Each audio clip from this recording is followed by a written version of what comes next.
లేదు, రోడ్డు దగ్గర ఏమీ తీసుకురావట్లా, మంచి టైంలో వాంతింగ్ చేసుకుంటున్నాడు.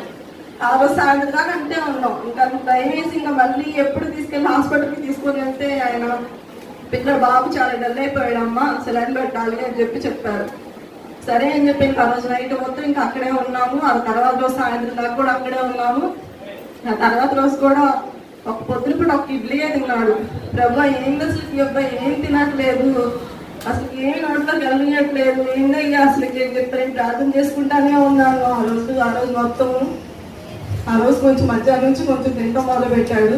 ఇంకా సాయంత్రం కూడా వెళ్ళండి అమ్మా ఇంకా తగ్గింది అని చెప్పి అని అన్నారు. కానీ అలా 3 రోజులు ఇంజక్షన్స్ చేయాలి, 3 రోజులు వచ్చి చేయించుకోండి అని చెప్పి అని అన్నారు.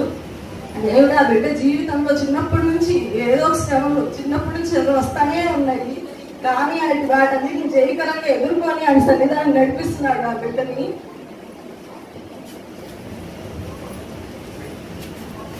ఆ బిడ్డను నడిపిస్తున్నాడు. ఇంకా ఆ బిడ్డ జీవితంలో గొప్ప కార్యాలు చేయాలని, చిన్నప్పటి నుంచి ఆ బిడ్డ దేవుడి సంగతి ఎదగాలని, మా కుటుంబం గురించి ఆ బిడ్డ గురించి ప్రార్థన చేయండి.